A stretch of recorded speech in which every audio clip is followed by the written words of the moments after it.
Abra sua Bíblia em João, capítulo 13. Após 2 domingos seguidos pela manhã, ouvindo a palavra de Deus no Antigo Testamento, na exposição do capítulo 32 do Êxodo, hoje nos voltamos para o Novo Testamento, para o final do capítulo 13 de João, já nessa última perícope, do versículo 36 ao versículo 38.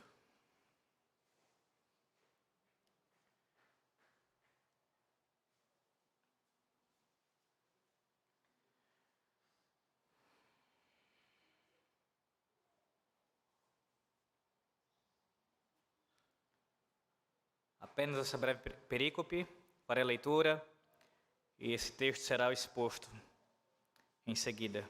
Assim diz o Senhor nosso Deus. João 13, do 36 ao 38. Perguntou-lhe Simão Pedro: Senhor, para onde vais? Respondeu Jesus: Para onde vou, não me pode seguir agora. Mais tarde, porém, me seguirás. Replicou Pedro: Senhor, por que não posso seguir-te agora? Por ti darei a própria vida. Respondeu Jesus: Darás a vida por mim?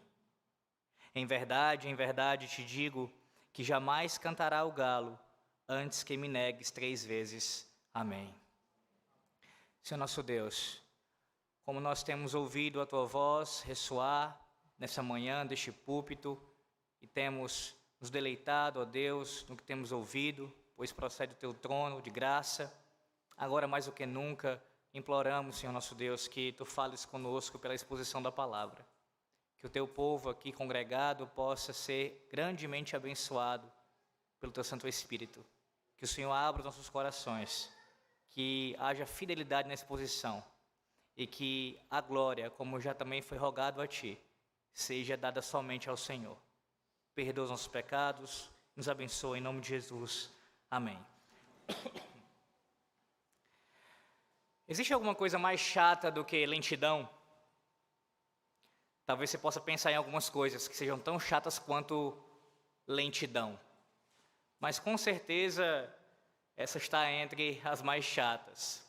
Imagine quando você, por exemplo, tem que pela manhã, todos os dias, aqueles que são pais e já lidam com esse processo, ter que arrumar os seus filhos para irem ao colégio. E aquele processo vagaroso, quando normalmente há o trabalho da criança em colocando dificuldade para acordar cedo, pelo menos a boa parte são assim, para se levantar, para se arrumar, para tomar o café, toda aquela demora, aquele processo que você todos os dias tem que lidar com ele. Talvez até mesmo no dia do Senhor, quando pela manhã, hoje mesmo pela manhã, você teve que acordar cedo e teve que lidar mais uma vez com esse processo vagaroso dentro da sua casa, vendo as pessoas se arrumando e lentamente indo ali fazer as coisas que elas deveriam fazer já com antecedência, de maneira muito bem feita. A lentidão também ela é vista e muito sentida por aqueles que têm que conviver com o trânsito na nossa cidade diariamente, tendo que esperar naquela fila no trânsito, aguardando chegar no seu destino, no seu trabalho, na sua faculdade, seja onde for. Sempre aquela vagarosidade também no trânsito, que causa muitas vezes irritabilidade, até mesmo conflitos nesse local. Também lentidão pode ser vista, e em nosso tempo nós lidamos muito com isso, nossa era, com relação à internet. Quando nós, no afã de termos as nossas coisas já ali diante de nós, a página aberta, aquilo que nós queremos resolver já prontamente diante de nós, nós temos, quando a internet está com dificuldade, está mais lenta, isso nos irrita, nos traz dores de cabeça. Há muitas formas, meus irmãos, de que nós experimentamos lentidão em nossas vidas e isso traz essa irritação. Mas muito mais do que chateação ou alguma irritação, a lentidão ela pode ser pior do que isso. A lentidão pode ser perigosa. No próprio caso da questão do trânsito, Uma pessoa que não anda de forma prudente e é lenta quando não deveria ser, em certo momento, ela pode sim provocar um acidente.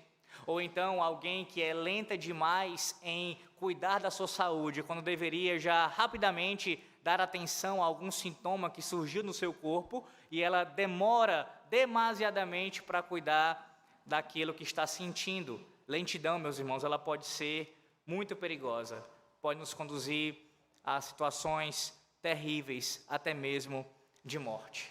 Agora, se lentidão ela é perigosa em situações como essa, muito mais é quando isso acontece em nossa caminhada cristã.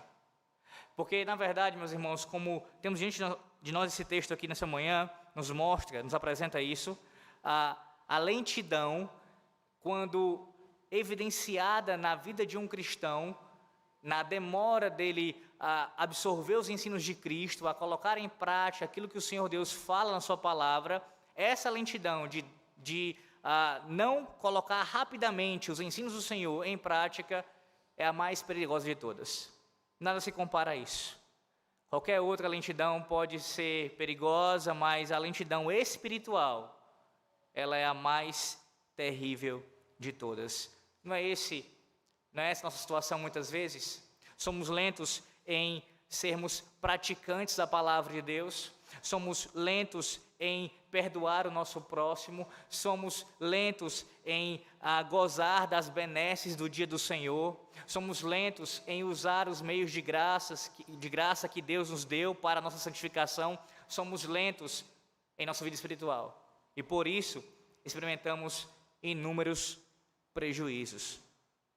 Justamente sobre essa verdade que o texto trata nessa manhã, meus irmãos, versículo 36 ao 38, a saber que não há nada mais perigoso do que um coração lento para abraçar os ensinos de Cristo, aceitar as suas próprias debilidades e a buscar refúgio no Senhor. Sim, não há nada mais perigoso do que um coração lento para abraçar os ensinos de Cristo, aceitar as suas próprias debilidades e a buscar o refúgio no Senhor. Veremos isso em 3 pontos. No versículo 36, nós veremos o perigo da lentidão em abraçar os ensinos de Cristo. No versículo 37, nós veremos o perigo da lentidão em reconhecer ou para reconhecer as próprias fraquezas.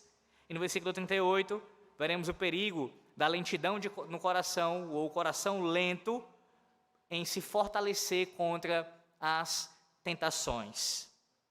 Volte os olhos ao texto, versículo 36, assim diz a palavra do Senhor. Perguntou-lhe Simão Pedro: Senhor, para onde vais?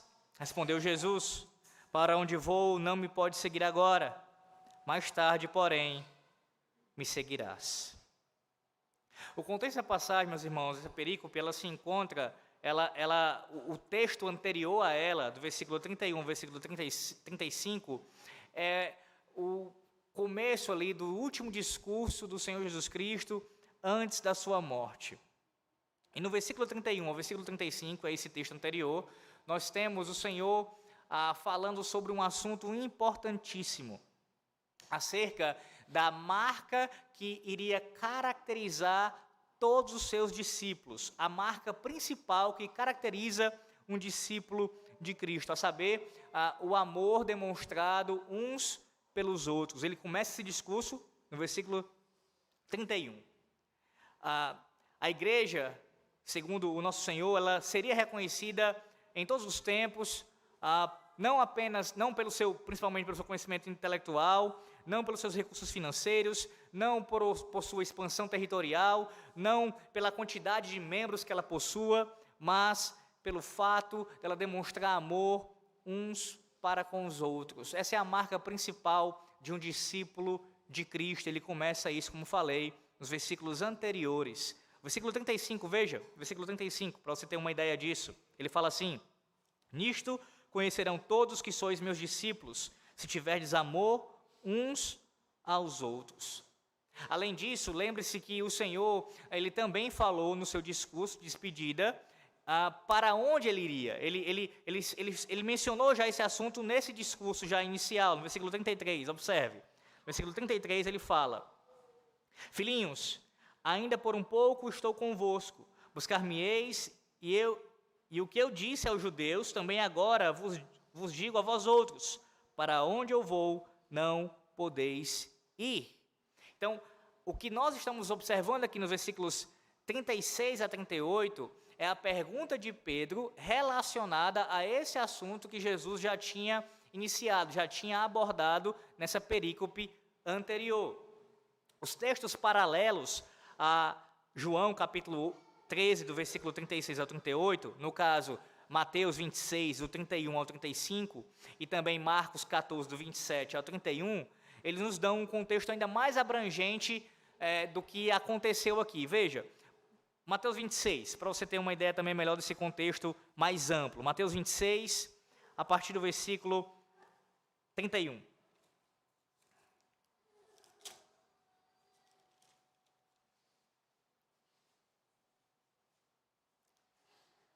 Então Jesus lhes disse: esta noite todos vós vos escandalizareis comigo, porque está escrito: ferirei o pastor e as ovelhas do rebanho ficarão dispersas. O Senhor está citando o texto de Zacarias capítulo 13, versículo 7, que diz: desperta, ó espada, contra o meu pastor e contra o homem que é o meu companheiro, diz o Senhor dos exércitos. Fere o pastor e as ovelhas ficarão dispersas, mas volverei a mão para os pequeninos. Quando o Senhor cita esse texto, que está registrado em Mateus e em Marcos, e João aqui não o cita, mas faz parte desse contexto, citando Zacarias, o Senhor está fazendo referência ao fato de que quando ele fosse preso, quando ele fosse conduzido para a cruz, no primeiro momento, os seus discípulos, todos eles iriam se dispersar, todos eles iriam abandoná-lo, cumprindo assim a profecia de Zacarias, uma vez que o Senhor Jesus Cristo é o pastor, é o bom pastor. É interessante a gente frisar aqui que no contexto de Zacarias capítulo 13, nós temos o profeta descrevendo o próprio Yahvé como aquele que seria o responsável pelo que aconteceria com o pastor. O pastor ali, aquele homem do lado de Yahvé, no caso a representação da segunda pessoa da Trindade, de Cristo, ele seria enviado ele teria que passar por aquele sofrimento, teria que passar pela morte, pela mão do próprio Yahvé. E uma das consequências seria a dispersão das suas ovelhas, elas iriam abandoná-lo. Esse é o pano de fundo que está acontecendo aqui. Pedro está perguntando ao Senhor acerca desse assunto, que ele mencionou já nos versículos anteriores e que faz parte dessa profecia que Zacarias já havia registrado há séculos antes. Agora perceba que mesmo depois do Senhor Jesus Cristo, nesses versículos anteriores, ensinar sobre esse novo mandamento, que nós sabemos que, de certa forma, não é um novo mandamento, as palavras que ficaram ecoando nos ouvidos de Pedro não foram as palavras relacionadas a essa marca que os discípulos seriam reconhecidos. Pedro, ele está mais preocupado com essa citação de Jesus acerca para onde ele ia, do que com o seu ensino relacionado ao amor. A preocupação de Pedro, primariamente, nesse momento aqui, é em saber para onde o seu Senhor iria. E essa pergunta de Pedro, meus irmãos, ela possui alguns aspectos, pelo menos dois aqui que eu queria destacar, um positivo e um negativo. Observe. A pergunta de Pedro, ela tem um aspecto positivo quando nós observamos o seu interesse pela presença de Cristo. Nós acabamos de ouvir aqui na leitura sequenciada e na explicação do nosso pastor acerca disso, da importância de todo discípulo de Cristo ele ter interesse na presença do seu Senhor, do seu Salvador. Essa é uma característica de todo discípulo de Cristo. Então, Pedro, quando faz essa pergunta e está interessado em saber para onde o seu Senhor iria, não há nenhum problema com isso em si, pelo contrário, é algo bom, é algo que espera-se de todos nós. Se você é alguém que está em Cristo Jesus, o seu desejo é estar onde Jesus está. E você pode retrucar dizendo, mas, ora, o nosso Senhor Jesus Cristo, o nosso Deus bendito, por ser onipresente, está em todo lugar. Mas como nós também ouvimos aqui agora há pouco, irmãos, há um momento, há um dia específico que Deus separou, na sua própria palavra estabeleceu isso, que Ele abençoou e santificou para o nosso deleite, para a sua glória, para Ele manifestar especialmente a sua presença. Esse dia se chama hoje, o dia do Senhor. O dia do Senhor, e especialmente vemos isso no culto solene, quando Deus se faz presente de maneira especial. E eu pergunto a você nessa manhã, assim como Pedro desejou estar com o seu Senhor, ele ansiou pela sua presença, esse é o seu desejo a cada semana? Você conta os dias para chegar o Shabá? Você se prepara como deveria? Você espera com grande expectativa, já ali aguardando para chegar a este local, não pelo local em si, mas pelo que será feito aqui, que é adorar o Deus eterno? É assim que você se porta? Ansiando pela presença de Deus especial? Da mesma forma, com relação ao seu dia a dia, você aguarda também, já conta ali os minutos para chegar o momento de fazer o seu devocional, para você poder fazer também o seu culto doméstico com a sua família, porque são esses momentos de devocional, de culto doméstico, tanto individual como familiar, que também o Senhor nosso Deus, Ele se faz presente. Claro que no culto solene, de forma ainda mais especial, ainda como cantamos aqui no Salmo 87, há uma bênção especial do Senhor Deus com relação ao culto solene. Mas isso não quer dizer que Ele também não abençoe grandemente as devoções privadas e familiares. É assim que você se comporta, aguardando por esse momento? Há pessoas que aguardam com grande expectativa o momento da estreia daquele filme. Aguardam a ponto de ficarem não só contando os dias, mas olhando na internet o tempo todo para saber se realmente vai ser naquela data, se naquele local vai estar disponível, para com antecedência se preparar e não perder. Ou então, quando aquela série nova vai estrear, quando a nova temporada vai chegar. Ou então, quando o campeonato vai começar do meu time para eu poder vê-lo jogar de novo. Nós nos preparamos e ansiamos pela presença de muitas coisas, meus irmãos, mas a grande verdade é que, por muitas vezes, não nos comportamos como Pedro, que ansiava pela presença do seu Senhor. Da mesma forma, eu pergunto a você, você também aguarda com grande expectativa o encontro com o teu Senhor pessoalmente? Seja você experimentando a morte ou vendo retornar em glória? Se você faz parte da igreja de Cristo, se você está de fato em Cristo, você aguarda isso, a presença do Senhor, diariamente, semanalmente e principalmente em poder vê-lo face a face. Mas a pergunta de Pedro, ela também possui um aspecto negativo, que eu já mencionei aqui de passagem. Se você tiver prestado atenção, você se atentou a isso. Pedro, no lugar de estar interessado no assunto mais importante que o seu Senhor acabara de tratar, acerca do amor, ele se preocupa com um assunto que é mais obscuro, um assunto que é menos importante do que o assunto que Jesus focou na perícope anterior. A escolha de Pedro aqui é por esse assunto mais obscuro, em detrimento de uma questão muito mais clara. De certa forma, o Senhor falou até aqui de maneira misteriosa, parabólica. O Senhor falando sobre o seu caminho para a cruz, que ninguém poderia seguir. No entanto, observe como ele foi bastante claro nos versículos anteriores, como esse 35 que eu acabei de ler. Bastante claro quanto ao seu ensino de que todo discípulo de Cristo deve amar uns aos outros. Você percebe a diferença? Há um assunto que o Senhor Jesus Cristo está sendo, não está sendo tão claro. Claro, ele já tinha falado sobre isso, os discípulos já tinham ouvido esse assunto mais de uma vez, mas há um assunto ainda mais claro, mais importante, sendo ensinado pelo Senhor. Eu quero que você não perca isso de vista, porque eu não estou falando aqui que, com relação ao assunto relacionado à morte dele, ele ir para a cruz, isso não era importante. É claro que era importante. Mas havia um assunto aqui anterior que estava mais claro e deveria ser logo absorvido pelos discípulos. Aquela instrução, aquele ensino. Não é justamente essa a atitude, muitas vezes, de nós? Com relação a darmos maior atenção a assuntos mais obscuros do que assuntos mais claros na palavra de Deus. Há pessoas, meus irmãos, que são altamente enveredadas por questões de mera curiosidade. Estudam teologia como se estivessem simplesmente fazendo ali um tipo de busca para saciar simplesmente a sua curiosidade.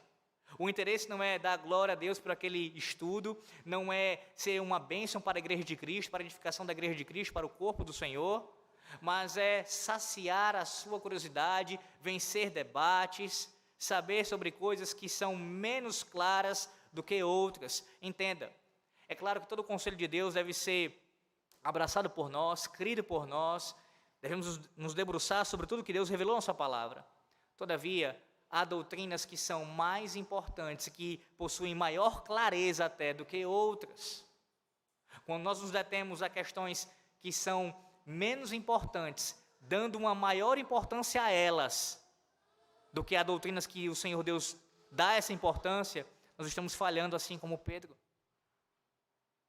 Eu já tive que ouvir certa feita, você tem uma ideia do nível de curiosidade de uma pessoa acerca de questões totalmente infrutíferas. Uma vez um irmão querendo me perguntar com relação ao que poderia, o que não poderia no culto solene, ele chegou a questionar, não diretamente a mim, mas a uma pessoa que eu conheço, quanto a possibilidades do pregador, do pastor, poder tomar água durante a pregação. Será que isso está de acordo com o princípio regulador do culto? Tomar água durante a pregação? Aí você acha, mas que absurdo. Como é que alguém consegue fazer esse tipo de questionamento, se preocupar com isso? Mas esse é um exemplo que pode ser esdrúxulo, mas tem questões não muito diferentes como essa. Ouvimos também agora há pouco acerca da exposição, da explicação do pastor acerca do dia do Senhor aqui. Quantas vezes não vemos pessoas, e nós mesmos incorremos nesse erro, de estarmos debatendo coisas menores relacionadas à guarda do dia, quando deveríamos estar nos preocupando com as mais essenciais, as mais importantes. E nos perdemos, irmãos, em nossa santificação. Nos perdemos em nós não termos um coração rápido em obedecer às instruções de Cristo, é o que Ele fala claramente quanto ao seu dia, e ficamos debatendo e nos preocupando com coisas que são menores. Além disso, observe que quando alguém, normalmente, se preocupa com questões que são menos importantes do que outras, ou não tão claras quanto outras, ele acaba deixando de cumprir justamente o que Jesus falou aqui sobre o amor ao próximo. Por quê? Porque normalmente é a vontade, é o desejo de querer saber mais do que o outro para ferir o outro com aquele conhecimento. Normalmente é isso. Eu desvendei essa história, eu resolvi essa questão, eu tenho conhecimento sobre essa área, você não tem. E aí usa isso como uma arma para bater no irmão, quando deveria então servir ao irmão com esse conhecimento.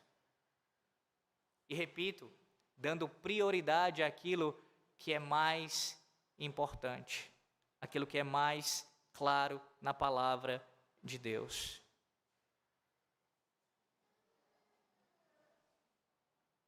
Por que focarmos nas coisas obscuras se temos tantas coisas claras nas quais podemos nos deleitar, meus irmãos?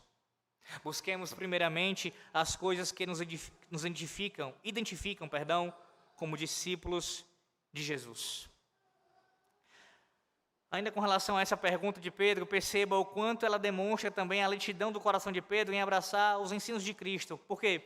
É claro que Pedro sabe aqui do que Jesus está falando. Isso fica claro no versículo 37, que nós já iremos expor. Ele sabia que Jesus estava falando da sua morte. Mas o que tem por trás aqui, na verdade, é um desejo de não aceitar essa realidade. Lembre-se que a ideia corrente entre os judeus era que o Messias, ele quando viesse, ele iria libertar Israel do jugo dos povos estrangeiros. Ora, esse tipo de conceito acerca do Messias seria inaceitável com esse conceito aceitar um Messias que iria sofrer e iria morrer. não iria libertá-los daquele jugo, não iria reinar sobre eles, não imediatamente e fisicamente, da maneira como eles queriam, de maneira ali como um vencedor de guerras, de questões de batalhas físicas, mas seria um reino espiritual. Então alguém com esse tipo de concepção acerca do Messias, com certeza quando ouvisse da boca do próprio Messias que ele iria morrer, não aceitaria esse ensino. Mas o próprio Jesus já tinha falado sobre isso, irmãos. Acerca de todo o Evangelho de João, nós vemos o Senhor várias vezes. Se você já leu o Evangelho de João, atentamente você percebe que esse ensino dele, dessa revelação de que ele viria para morrer, para cumprir, morrendo no lugar do seu povo, das suas ovelhas, não é a primeira vez que está sendo mencionado aqui. Ele já falou outras vezes também.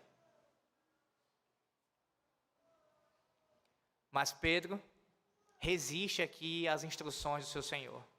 Ele, no lugar de ser submisso à palavra de Cristo, ele está rejeitando o que ele está dizendo. Com seus questionamentos, com as suas perguntas, ele acaba demonstrando lentidão em ouvir as instruções do Mestre. Lento e resistente às instruções de Cristo. Será que essa é a sua realidade nessa manhã? Lento para pedir perdão a quem pecou contra você?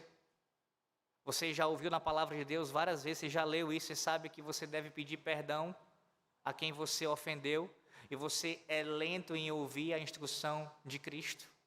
Ou então você esteja na outra ponta, você é alguém que precisa perdoar uma pessoa, e você sabe que a palavra de Deus, a palavra de Cristo, lhe ordena fazer isso.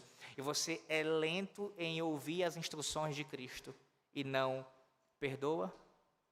Lento para abandonar aquele pecado que há tanto tempo te persegue. Há tanto tempo você convive com ele como se fosse uma coisa normal. E lentamente ele vai te matando. Um coração lento a ouvir as instruções do Senhor o conduzirá a negá-lo mais cedo ou mais tarde. É inevitável, meus irmãos. Se tiver demora em tratar o pecado, em ouvir a instrução de Cristo, quando Ele fala claramente a sua palavra, isso nos conduzirá à negação de Cristo. Sonde seu coração nessa manhã. Veja as instruções que você não tem obedecido de Cristo e se arrependa. Pode ter certeza que sempre haverá alguma coisa, enquanto estivermos nessa terra, que nós não estamos obedecendo ao nosso Senhor. E aí, até aquilo que nós estamos obedecendo é uma obediência imperfeita. Então reflita acerca disso, acerca das instruções de Cristo, que nos deve conduzir à santificação. Mas perceba que quando mesmo Pedro agindo assim, com essa pergunta e com essa falta de cuidado em ouvir a instrução do seu Senhor, a resposta de Cristo ela é cheia de misericórdia, e é uma misericórdia que nos constrange. Jesus ele não responde a Pedro da maneira como ele queria, como Pedro gostaria de ouvir, mas da forma como Pedro precisava. Observe, Jesus diz: para onde vou, não me pode seguir agora. A primeira característica aqui dessa resposta de Cristo é que é o fato dele demonstrar com isso que ele conhece a estrutura do seu discípulo. Ele conhecia a estrutura de Pedro. Ele sabe as limitações do apóstolo Pedro. Ele sabe que quando as coisas apertassem, quando chegasse a hora de que as coisas fossem ficar difíceis, Pedro não estaria pronto para resistir. Que Salvador maravilhoso, meus irmãos. Um Salvador que conhece a nossa estrutura, que sabe os nossos limites. Não é isso que o apóstolo Paulo fala em 1 Coríntios, inspirado pelo Espírito Santo de Deus, acerca de que nós não experimentamos provações maiores do que aquilo que nós podemos suportar? O nosso Senhor conhece, meus irmãos, conhece a sua estrutura. Ele sabe as suas limitações, assim como de Pedro. E ele exerce misericórdia demonstrando isso. Essa resposta de Jesus aqui, primeiramente a Pedro, ela demonstra essa misericórdia. Pedro, você não tem como fazer isso agora. Você não tem como me seguir agora. Mas veja a segunda parte da resposta. Mais tarde, porém, me seguirás. Se por um lado Pedro não estava preparado para suportar a pressão do sinédrio, ali a perseguição dos soldados, o falatório das pessoas, os questionamentos, aquilo não aconteceria. No caso, se ele tivesse que enfrentar aí a morte naquele momento, ele não estava preparado. Por outro lado, haveria um momento, dito pelo próprio Cristo, que o apóstolo Pedro iria segui-lo. E sabemos que essas palavras do nosso Cristo se cumpriram na vida de Pedro. Isso aconteceu, meus irmãos. A tradição cristã nos fala que o próprio Pedro experimentou a morte de cruz. Claro que não foi com o significado do nosso Senhor Salvador, não foi algo expiatório, mas seguindo o seu Senhor como um testemunha do Evangelho de Cristo, ele padeceu numa cruz. E alguns dizem até que ele preferiu morrer de cabeça para baixo, para não ser crucificado, não tinha a honra de ser crucificado, de morrer da mesma forma que o seu Senhor. Chegou um momento em que Pedro experimentou, ele seguiu Cristo como o próprio Cristo havia dito. Observe a resposta do Senhor. Ele conhece a estrutura e diz: você não vai agora, Pedro. Mas ao mesmo tempo, depois ele traz essa esperança para Pedro e fala: mas vai ter um momento que você estará pronto. Haverá um momento em que você estará preparado, e preparado por mim mesmo, para enfrentar este momento de encarar a morte. Ele conhece a estrutura do seu discípulo e ele sabe o momento exato para o seu discípulo cumprir ali a sua vontade, o seu decreto eterno e dar glória maior ao seu nome, assim fazendo. O nosso breve catecismo, meus irmãos, na pergunta 32, diz assim: que bênçãos desfrutam nesta vida aqueles que são eficazmente chamados? Resposta: aqueles que são eficazmente chamados desfrutam nesta vida da justificação, adoção e santificação e das diversas bênçãos que acompanham essas graças ou delas procedem. Ou seja, uma vez vocacionados por Cristo, os discípulos do Senhor, os seus servos, não ficam estagnados. Eles não ficam sem progredir. Pedro não tinha como acompanhar Jesus no primeiro momento, mas haveria um momento que ele acompanharia. Por quê? Porque a obra de Cristo, o próprio Cristo, o faria progredir em santificação, iria prepará-lo para aquele momento. É justamente isso que acontece, não apenas aconteceu na vida de Pedro, mas acontece na sua vida e na minha. Se estamos em Cristo, não existe estagnação, meus irmãos, não existe paralisia. Nós sempre estamos caminhando em crescimento, em progressão, para uma maior santificação. Cristo trabalha em nós desde a nossa conversão para isso. Que Salvador maravilhoso! Ele tanto conhece as tuas e as minhas limitações, quanto Ele nos prepara para o segui-lo até a morte. Até a morte. É isso que você tem experimentado? É essas bênçãos que você tem experimentado por estar em Cristo? Muitas vezes não tem sido essa sua experiência na sua vida cristã. E sabe por quê? Uma das razões, se você não tem experimentado isso, esse progresso espiritual, é porque você não usa os escapes que o próprio Cristo lhe dá. Como nós temos batido aqui por vezes acerca dos meios de graça. Como podemos crescer em nossa vida espiritual se nós não oramos? Como podemos crescer em nossa vida espiritual se nós não lemos a palavra do Senhor nosso Deus e meditamos nela diariamente? Como podemos crescer em nossa vida espiritual, em nossa santificação para com Deus, diante dos homens, se nós não estamos guardando o dia do Senhor, vindo ao culto solene, nos purificando diariamente por esses meios de graça? É impossível, meus irmãos. É impossível. Deus cumprirá sim a finalidade de nos santificar, mas Ele nos deu os meios para que isso aconteça. Através desses meios Ele trabalha em nós para que nós venhamos a ser cada vez mais santificados. Então, a sua resposta essa manhã é: eu não tenho experimentado esse progresso na vida espiritual, na verdade eu estou estagnado há muitos anos, Pare um pouco e pense. Se você tem utilizado diligentemente, de forma diária, com todo o vigor, buscando ao Senhor os meios de graça. É claro que há momentos em que isso acontece em nós por conta do pecado, haver uma diminuição, haver algum tipo de queda, mas se você olhar para o todo da sua vida, há uma busca incessante pela santificação através desses meios de graça. Se você não busca, isso não vai acontecer. Isso não vai acontecer. O teu Senhor conhece as tuas limitações. Contudo, não use disso como uma desculpa para você não crescer. Eu sou tão limitado. Eu tenho tanta dificuldade em ler a Bíblia, entender a Bíblia. Eu tenho tanta dificuldade em crescer mais na graça e no conhecimento do Senhor. E você utiliza as suas limitações, que existem, são verdadeiras, e alguns têm mais do que outros, mas como uma desculpa para não progredir na santificação. O Senhor, que conhece as limitações e a tua estrutura, Ele também te capacita a crescer. Mais uma vez, o nosso breve catecismo, ele fala na pergunta 36, diz assim: quais são as bênçãos que nesta vida acompanham a justificação, a adoção e a santificação, ou delas procedem?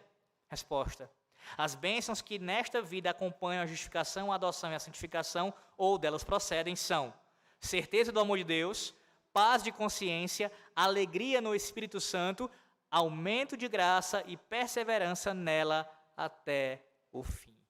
Você quer experimentar essas coisas? Você quer experimentar isso?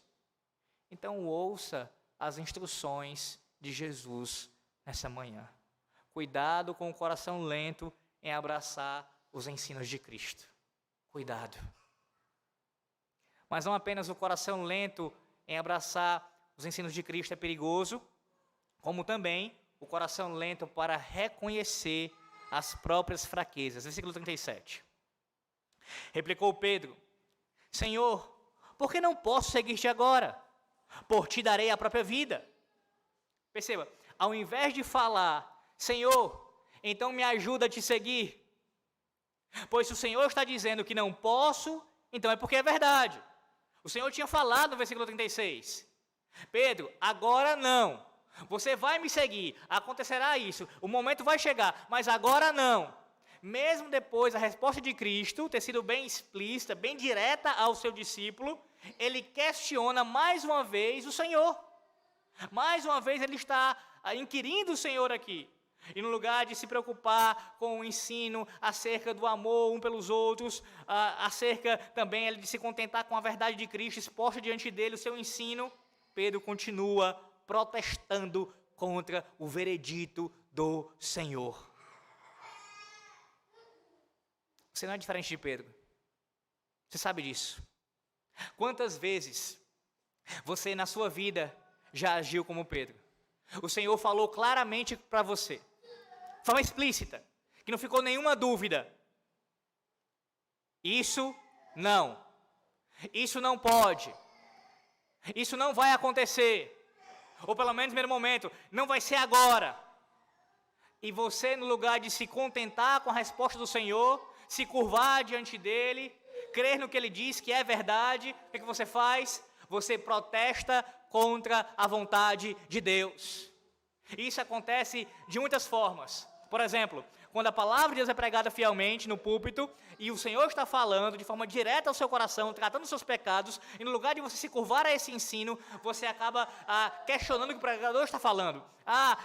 É palavra de pregador. O pastor fala isso, mas eu não concordo, é a posição dele, é a opinião dele. Quando Deus está falando pela sua palavra e você está afrontando diretamente o próprio Deus.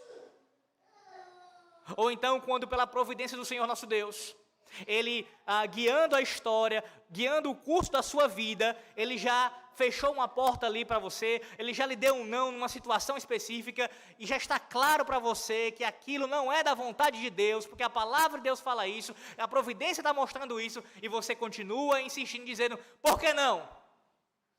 Por que não, Senhor? Por que não? Questionando as decisões do Senhor. quando explicitamente ele já disse para você, não, não. Pelo menos não agora, no caso de Pedro. Você não conhece o seu mestre? Ele sabe tudo sobre você. E ele sabe de tudo do que você precisa, melhor do que você mesmo. A gente tem essa concepção, né, conosco. Ninguém me conhece melhor do que eu mesmo. Ninguém sabe do que eu preciso mais do que eu mesmo. Errado. O teu Senhor sabe do que você precisa melhor do que você mesmo. E por muitas vezes o Senhor nosso Deus nos concede algo que nós desejávamos, nós queríamos que acontecesse, e nem era ilícito, não era algo pecaminoso, mas Ele sabe que aquilo não era o melhor para nós. Não era o melhor para nós. Perceba que por trás desse protesto aqui de Pedro está claro que ele sabe do que Jesus está falando. Agora, o que está pulsando no coração de Pedro é o desejo de até morrer em batalha, se fosse o caso, para implementar o reino messiânico ali, segundo o seu entendimento, obviamente. Talvez por um tipo de confiança no seu conhecimento bélico, até porque não é qualquer um que consegue cortar a orelha de um soldado. Talvez confiando na força do seu braço. Perceba que detrás disso tudo, o que tem aqui, o que Pedro está demonstrando, é uma grande presunção. Pedro acha que está pronto para fazer aquilo que o seu mestre afirmou não estar. Pedro possui uma elevada consideração acerca de si mesmo. Não há um autoexame aqui. Não há um questionamento acerca dos seus próprios defeitos. Pedro afirma que está pronto com base simplesmente em seu desejo. E talvez, como eu falei, nesse conhecimento, nesse tipo de habilidade que ele possua bélica. E com essa presunção dele, ele acha que pode questionar o próprio Senhor. Esse, meus irmãos, é um dos principais efeitos do legalismo. O legalismo, ele faz com que você se ache muito bom. Aqueles que olham para o cumprimento da lei como uma ferramenta de justificação. No caso, como se a obediência à lei pudesse trazer justificação. Legalistas. Eu tenho condições de cumprir isso. Eu tenho condições de fazer aquilo.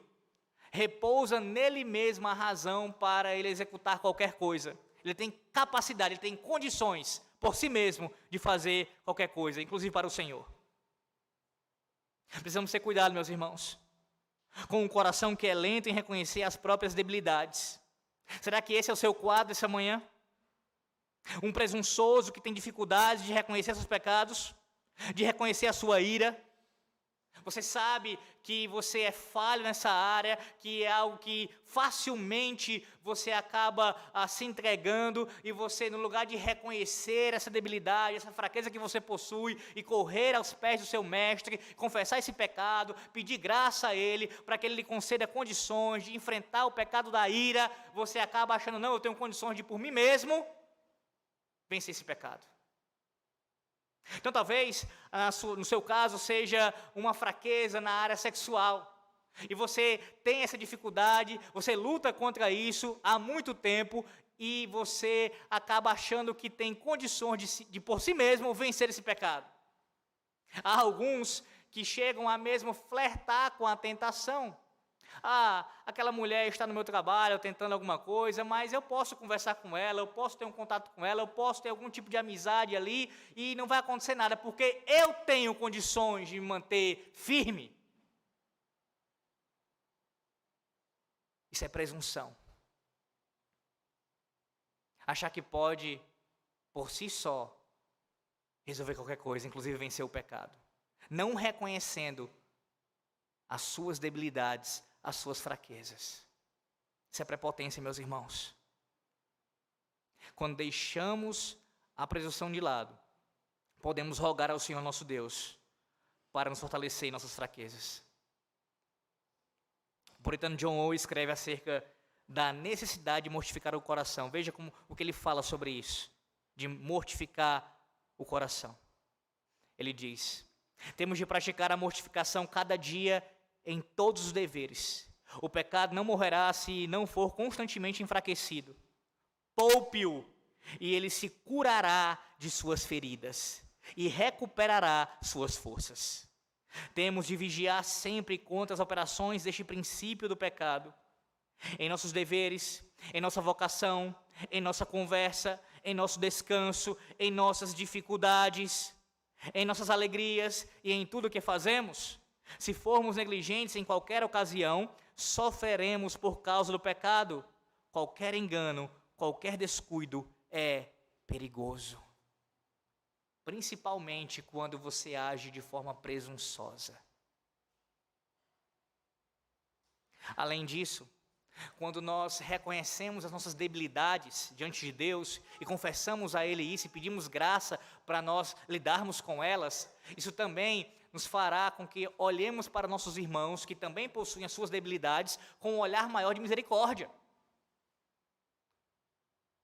Veja, se você é alguém presunçoso, que não reconhece as suas fraquezas, as suas debilidades, e se acha o tal, e que vai vencer, que vai fazer isso e acabou-se, assim como Pedro aqui, a semelhança de Pedro, como é que você vai olhar para o outro com misericórdia? Você vai olhar para o outro e vai dizer: é um fraco,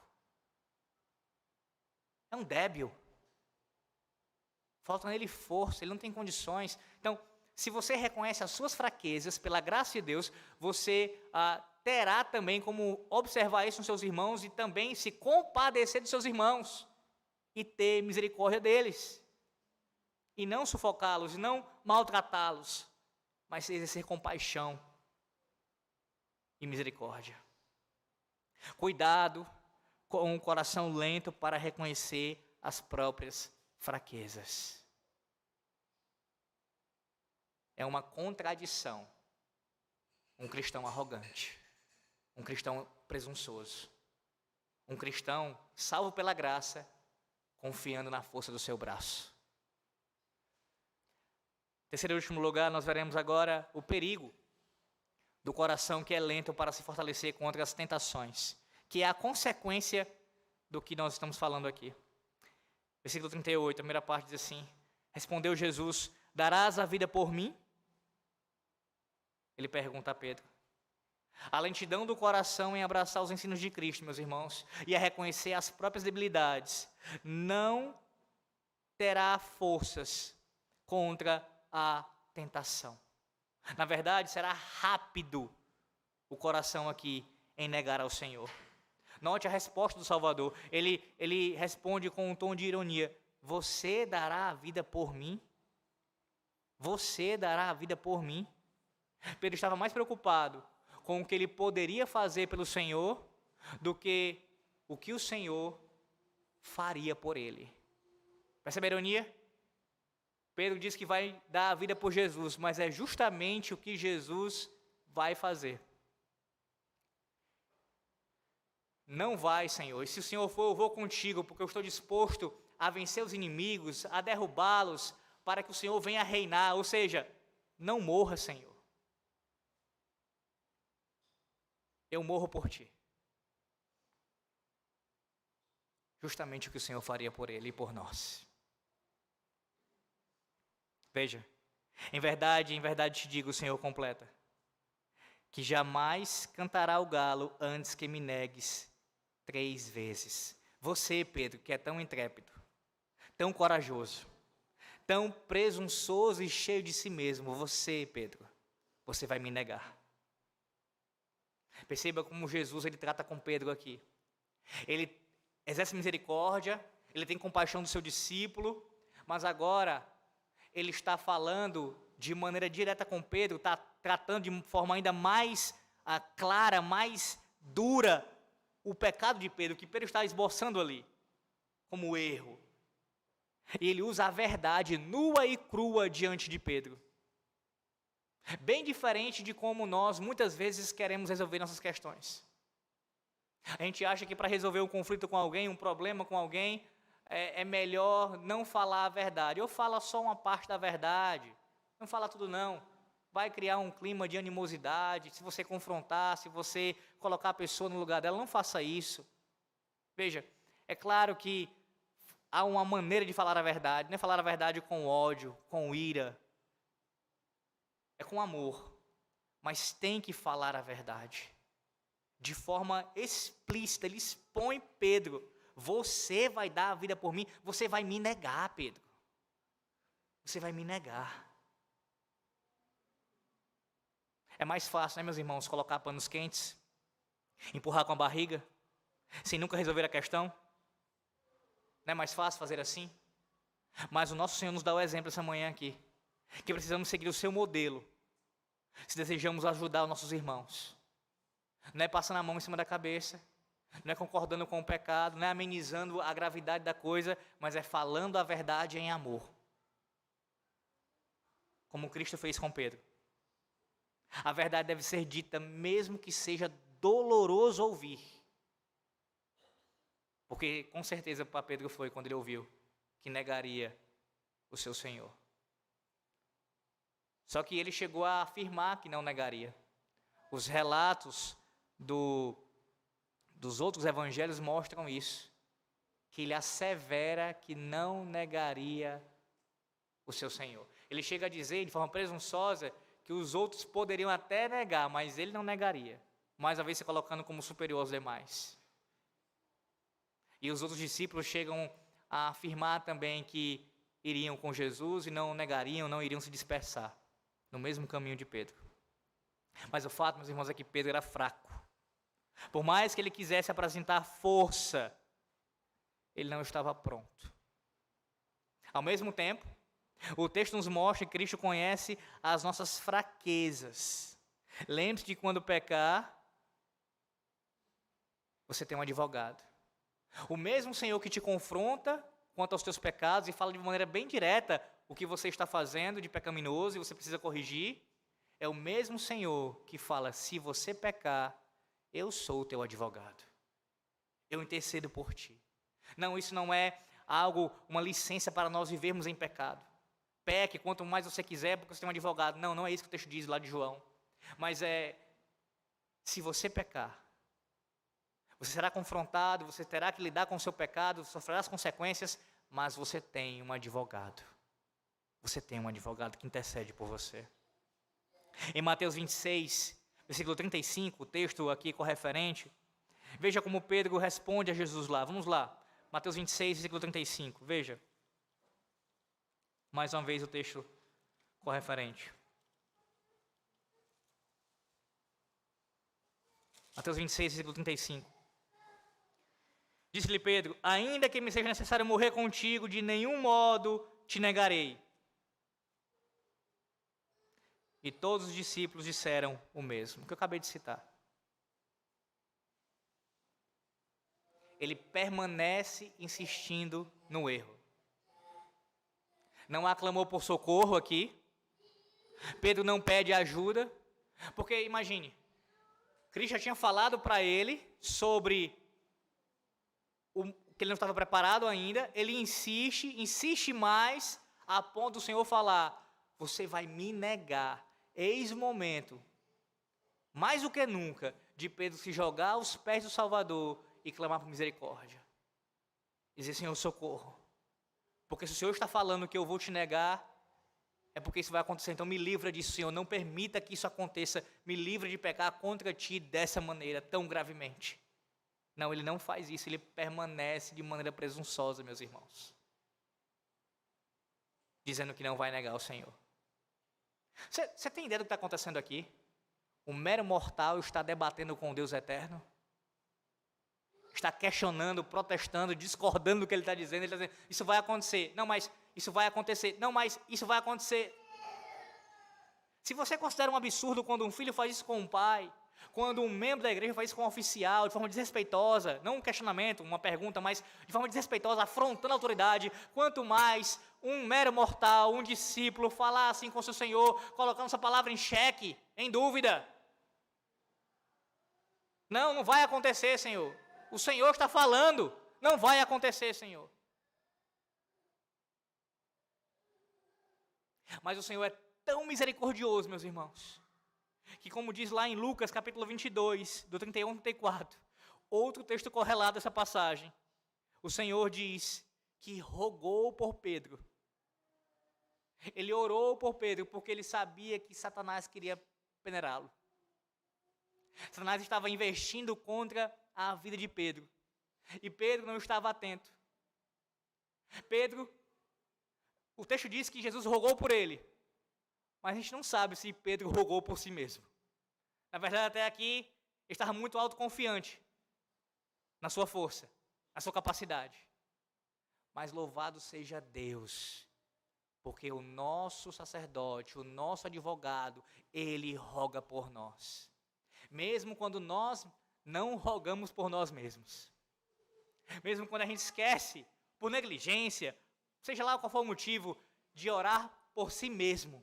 De se preocupar com as tentações, com o diabo ao nosso derredor, que está nos provocando, está ali tentando nos tragar como um leão.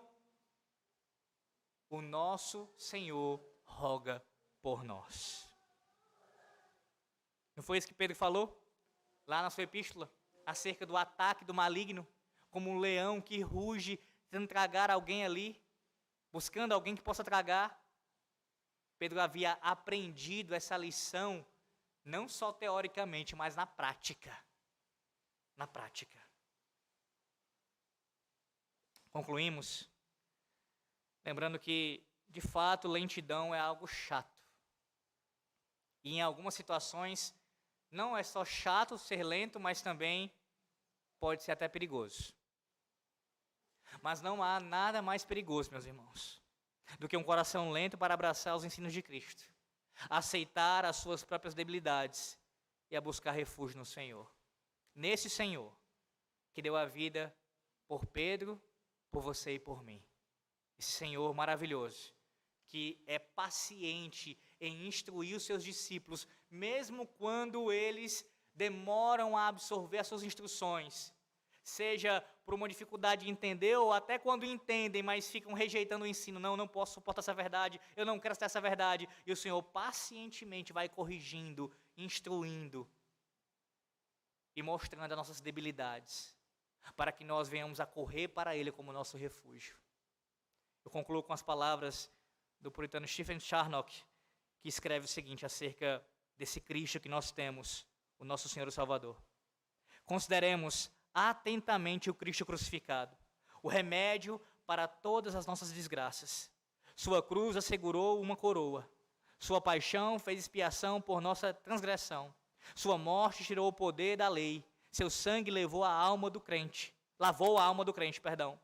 Sua morte é a destruição de nossos inimigos, a fonte de nossa felicidade e o testemunho eterno do amor divino. A Deus seja a glória. A Cristo, nosso Senhor e Salvador, seja a glória. Para todo sempre. Amém. Oremos. Senhor nosso Deus, nós te damos graças pela tua palavra e imploramos a ti, Senhor, que aplique em nossas vidas. Que os homens, mulheres e crianças aqui que ouviram a tua palavra possam serem velozes, rápidos em ouvir as instruções do Senhor e praticá-las. A reconhecer também, cada um de nós, venhamos a reconhecer as nossas fraquezas e buscar refúgio no Senhor. É o Senhor quem nos livra de nós mesmos, porque se dependesse de nós, de nossas forças, de nossas habilidades, nós mesmos nos colocaríamos rumo ao inferno. Mas o Senhor nos livrou disso. O Senhor nos salvou. O Senhor nos purificou com o sangue de Cristo.